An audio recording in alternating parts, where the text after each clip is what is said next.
Halo teman-teman sahabat Tio JB, selamat datang di channel Ensiklopedia Tio JB.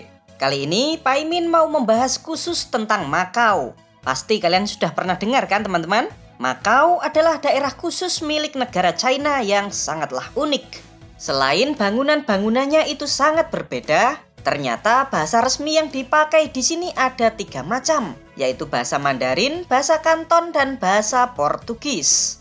Selain itu, sistem pemerintahan di Makau ini juga agak lain teman-teman. Mereka memiliki paspor sendiri, serta bendera sendiri. Dan masih banyak lagi keunikan lainnya teman-teman. Unik deh pokoknya, nanti Pak Imin jelasin di video.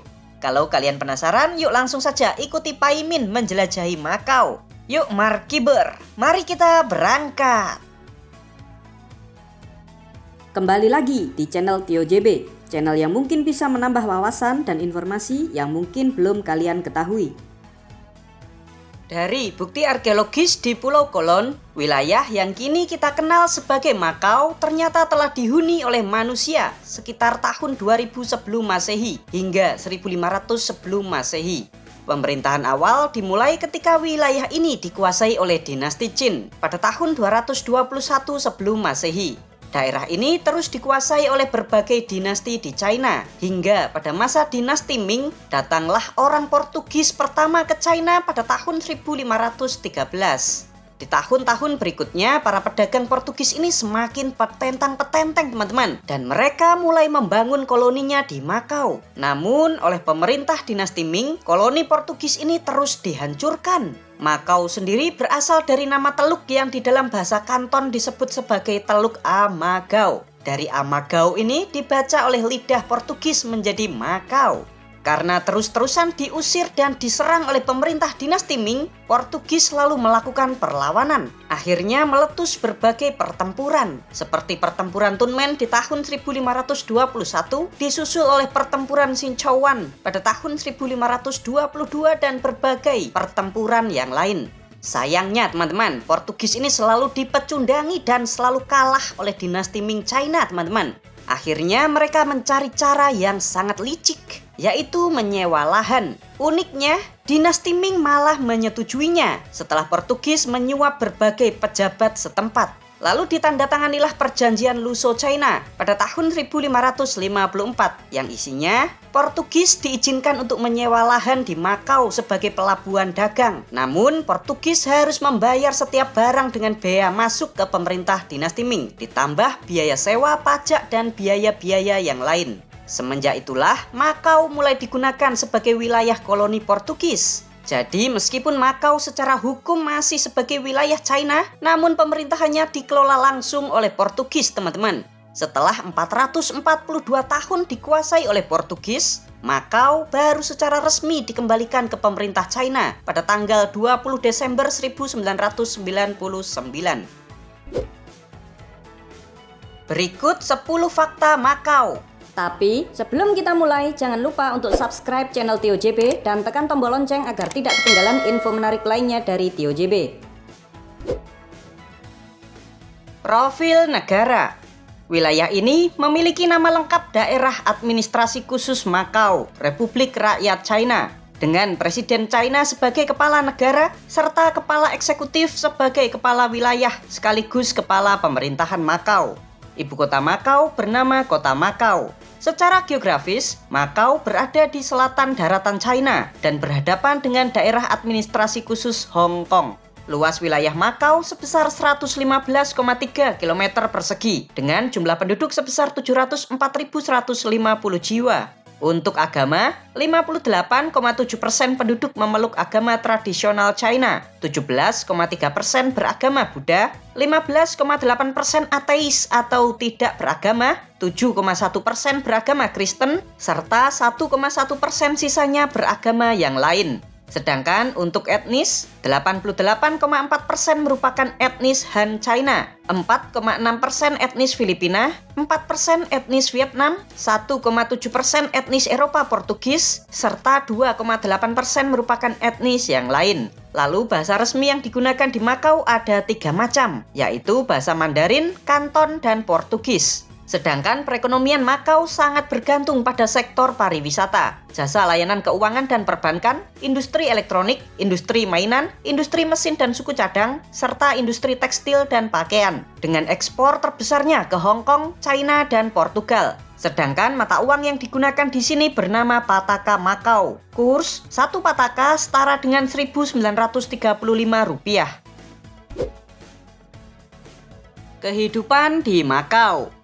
Kalau China masih dikategorikan sebagai negara yang berkembang dengan PDB per kapitanya itu hanya 12.621 US dollar. Nah, kalau Makau malah dikategorikan sebagai wilayah yang maju dengan PDB per kapita Makau mencapai 38.768. Wow. Sedangkan angka kemiskinan di Makau menurut Caritas Makau pada tahun 2023 sebesar 4,6% dari total penduduk. Sementara itu, gaji minimum atau UMR di Makau pada tahun 2024 sebesar 7.072 Pataka per bulan. Atau kalau dirupiahkan ya sekitar Rp13.700.000 per bulan. Wow, besar juga ya teman-teman. Padahal di negara China UMR-nya itu cuma 5 jutaan rupiah per bulan. Bagi kalian yang pernah atau sedang bekerja di Makau, bisa spill dong gajinya. Tulis di kolom komentar ya teman-teman. Terima gaji. Kecil. Tahukah kalian jika wilayah Makau hanya memiliki satu kota saja teman-teman, yaitu kota Makau. Jadi Makau ini kayak Singapura. Bedanya kalau Makau adalah bagian dari negara China, sedangkan Singapura adalah sebuah negara yang berdaulat. Nah, ini artinya seluruh wilayah Makau adalah kota Makau. Patut kalian ketahui juga kalau Makau adalah wilayah terpadat di dunia. Dengan luasnya yang cuma 115,3 km persegi, hanya sepertiga dari wilayahnya atau sekitar 30 km persegi yang dipakai untuk pemukiman penduduk 700.000 jiwa. Kalau di rata-rata, di dalam 1 km persegi ditinggali oleh 21.000 manusia. Wow, dan menjadikannya sebagai wilayah terpadat yang ada di dunia. Maka kalian jangan heran ya teman-teman, jika Makau hampir mirip dengan Hong Kong. Penduduknya banyak banget yang tinggal di apartemen atau rumah susun. Ketergantungan. Karena wilayahnya yang sangat kecil, Makau sama sekali tidak memiliki lahan pertanian. Jadi di sini tuh nggak ada orang yang berprofesi sebagai petani teman-teman. Adapun mereka bertaninya pakai cara hidroponik. Dan itu pun cuma buat hobi, bukanlah sebuah pekerjaan. Lalu penduduknya itu makan apa, Min? Ya makan nasi dong guys. Namun karena mereka tidak memiliki lahan pertanian, membuat Makau sangat-sangat ketergantungan kepada impor makanan dari negara China. Loh, bukannya Makau bagian dari China, Min? Kenapa mereka harus impor? Pertanyaan menarik nih. Yuk kita bahas teman-teman. Tapi sebelum itu kita harus tahu bagaimana sih sistem pemerintahan di Makau ini. Sistem pemerintahan. Tahukah kalian jika Makau memiliki sistem pemerintahan yang sangat unik?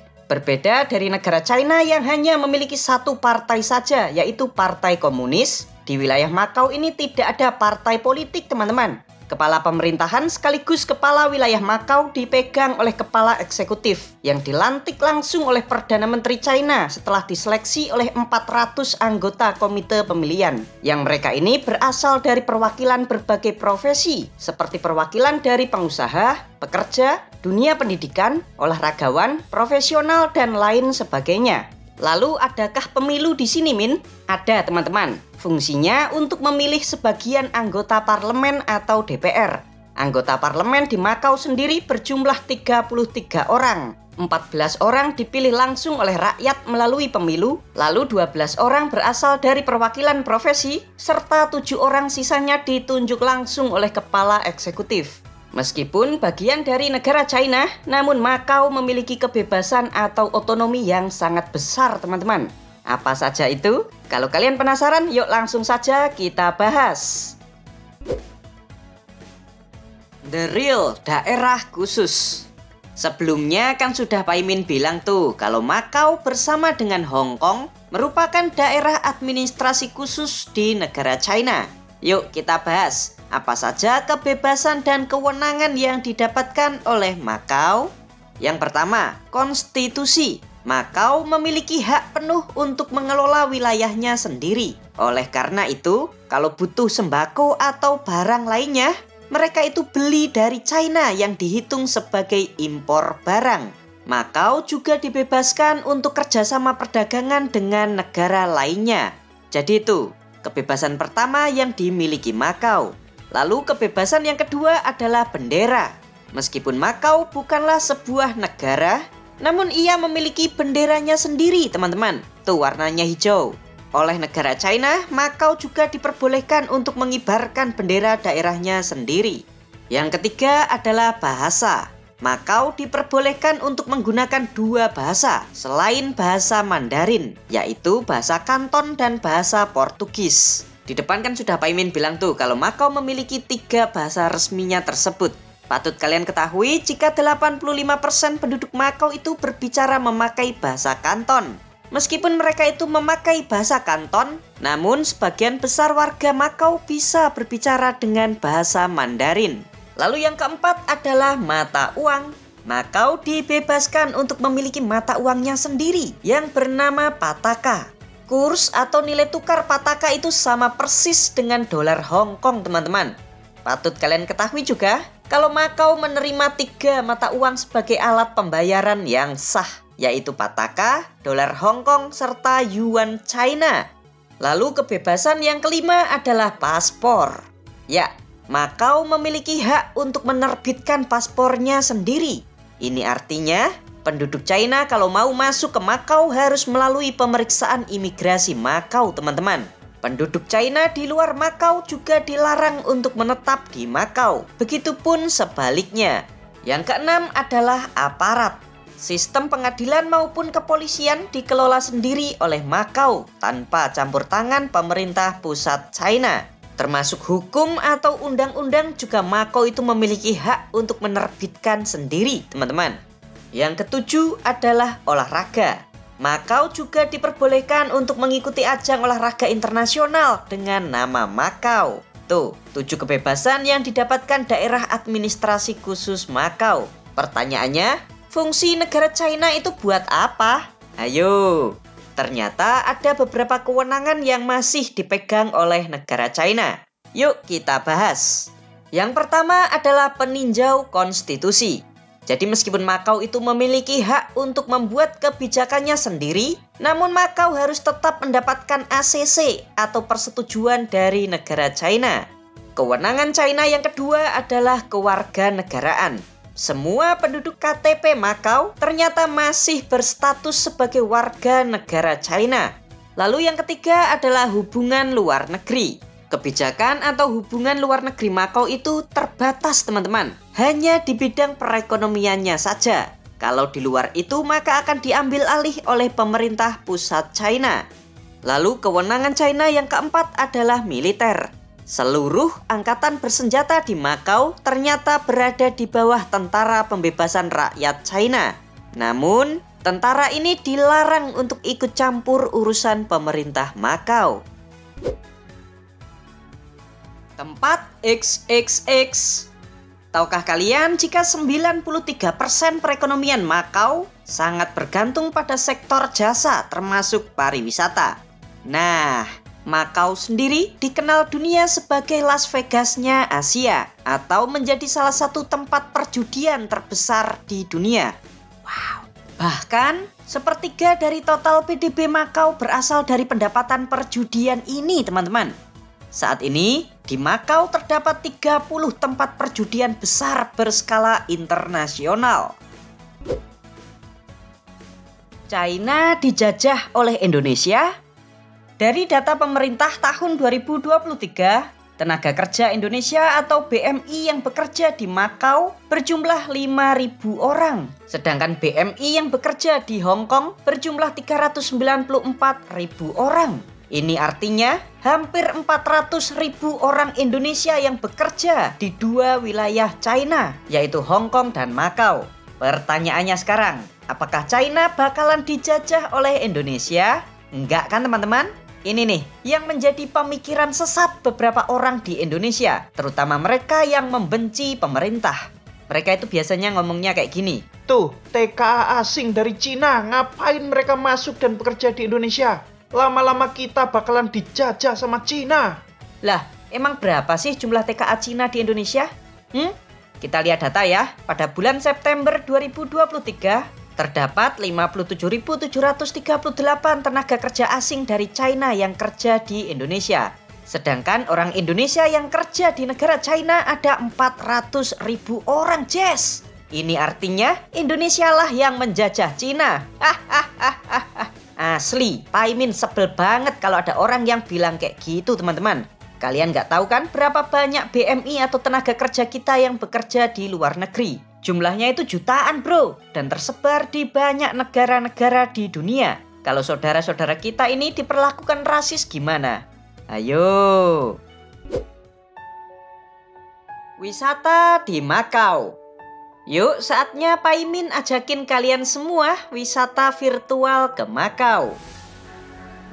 Nih, yang paling terkenal. Ayo, kalian tahu ini apa? Ini adalah reruntuhan gereja Santo Paulus yang dibangun oleh Jesuit Portugis pada tahun 1637 hingga 1640.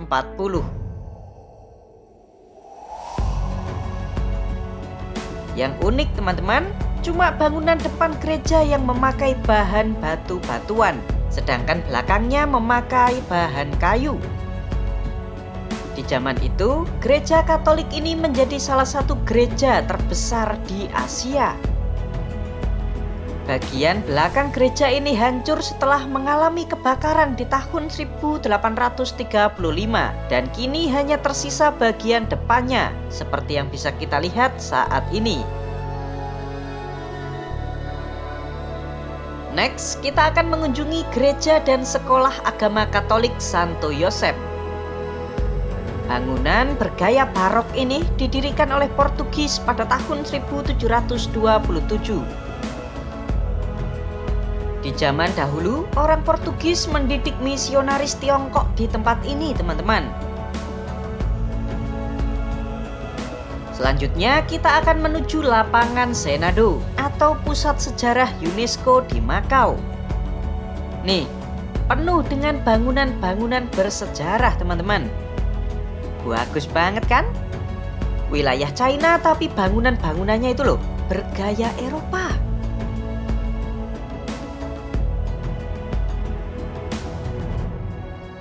Tak ketinggalan, kalian juga harus mengunjungi Fortaleza de Monte atau benteng Portugis di Makau. Benteng seluas 8.000 meter persegi ini dibangun antara tahun 1617 hingga 1627 dan yang unik letaknya berada di atas bukit setinggi 52 meter. Berikutnya kita akan datang ke kuil Ama atau nama lainnya adalah Pavilion Mazu. Kuil ini digunakan untuk memuja Dewi Laut yang bernama Mazu. Kuil ini letaknya di pesisir Teluk Amagau. Nah, dari situlah awal mula wilayah ini dinamakan Makau. Kuil ini merupakan salah satu kuil tertua di Makau yang dibangun pada tahun 1488. Kalian juga bisa eksplor sendiri kota Makau, teman-teman. Bangunannya itu bagus-bagus.